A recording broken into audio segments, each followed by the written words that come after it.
Yeah, we'll move it on to the next one. The co-feature that evening at Times Square, we had Devin Haney versus Jose Ramirez. Now, Haney entered this fight 12-1 favorite. This was his first fight since returning, since the brutal beating he took versus Ryan Garcia.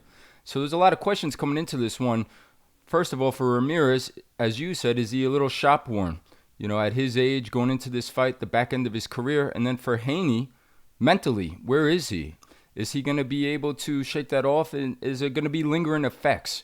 I think the answer I got from this one is there's still lingering effects. He was afraid to pull the trigger. He boxed. He moved. There was zero action. It was really frustrating. Ramirez, like Barbosa, struggled to cut off the ring, was chasing around. Haney wins a unanimous decision. Still remains undefeated. What'd you think of this one? What'd you think of this performance overall? I know we're not playing golf. But every once in a while in life, just like in golf, you deserve a mulligan. I'm giving a mulligan. That means you get a free shot. I'm giving a mulligan. Something went wrong. You could explain. You're a golfer. You could explain what a mulligan means better than me. Yeah, you just said it. It's a free shot. If you lose a ball, it doesn't count. You do another one. It's like a breakfast bowl. You get a freebie. Yeah, and I just think that, and I don't give out mulligans usually, but I just think in this case that Devin Haney deserves a mulligan until we have more information, until we have another fight. And then no more mulligans. But he deserves a mulligan. He deserves a pass. And I'm usually I'll hold people to their feet to the fire. And I have no problem holding Devin his feet to the fire when it's time. But in this one, he took a terrible physical beating in his last fight. And I think his father did the right thing, giving him a lot of time off.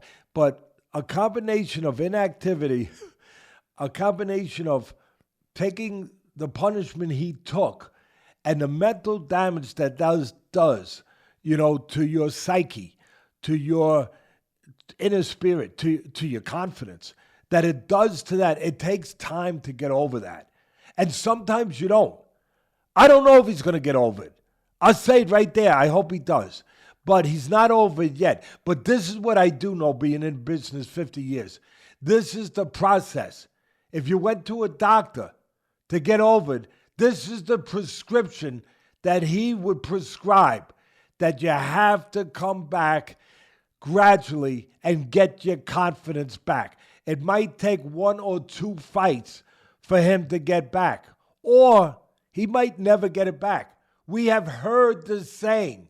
This saying is there for a reason, bud, that where you've seen guys, and often undefeated fighters, champions, whatever, you see fighters take a terrible beating.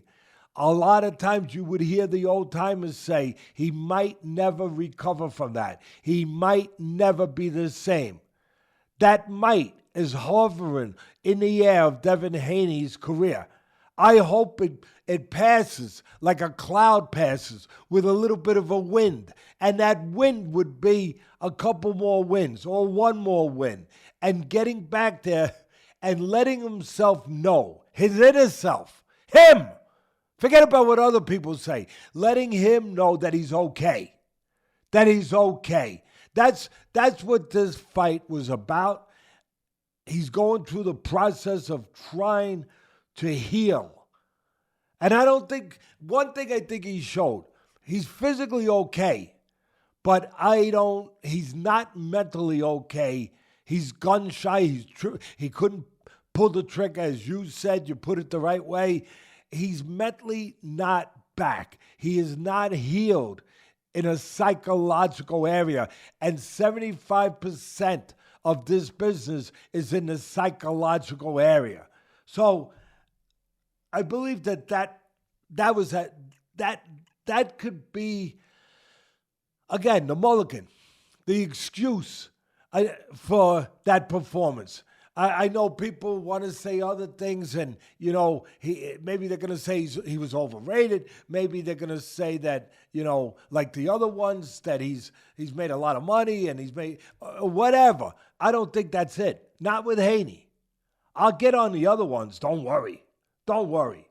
But Haney, no. I think it's for what I said. And you got to give him a little more time. Give themselves a chance to come back. And as far as Ramirez, he never had quick feet to close gaps. But he's always been a warhorse. He's always been a warrior, a battler, a guy who has to get close to you, go to the body, get inside, and he's been in a lot of tough fights. Former champion, he's been around, he's getting older. When you start to get older and you fight that style, you start to see what you saw with Ramirez, that the engine's running slower, that it's harder to get in and do the things they used to do quicker. The punch output's not as much. The fire is not as bright.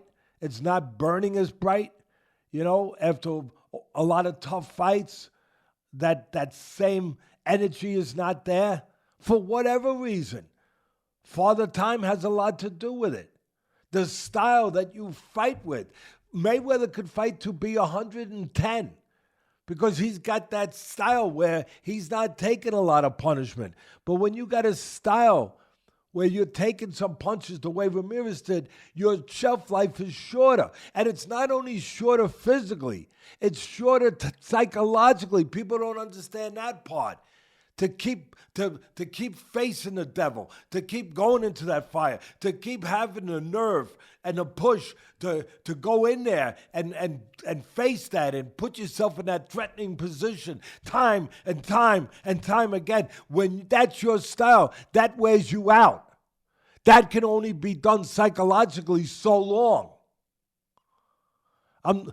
As the great Joe Pesci said, I'm done with this one. Yeah, you covered that great and made some really good points. I get what you're saying with the Mulligan, but what I would say in response to that is I know it's all about winning. You get the win, you move on to the next one. Many times Floyd Mayweather's fights maybe were boring to some, and he was running, right, as opposed to, as we say, boxing. But at the end of the day, you win and you move on to the next one. As I said to the live stream to you, this one did feel different. The damage to his marketability, this one felt a little different than just move, survive, and advance. I'm very curious to see what will be next for Devin Haney. He will advance. Listen, he survived. He's in position. He will advance. I get what you're saying. He will advance with a little more tarnish in a way where not psychologically, not physically, because obviously nobody really got hit in this fight for the most part. That's part of the reason why we're talking about Friday and Saturday being so underwhelming for the audience, for the fans, for the sport. And it didn't do the sport any favor. But he, as far as his stock, as far as the belief of, in him from the outside, yeah, that got blemished. But again, as I used the analogy of being a doctor before, and what is the prescription to get better for Haney, and I already said it, well, the prescription to get better for what you just touched on, what it felt like, and about his image being, more tarnished as far as people believing in him, just get one good win, baby. And that gets fixed fast. People forget fast. That's so true. There's one 3-letter word that all people care about when you've done something underwhelming or whatever we're talking about in this kind of way. There's only one word they care about: win. Like your former boss, the late great Al Davis. Just win, baby.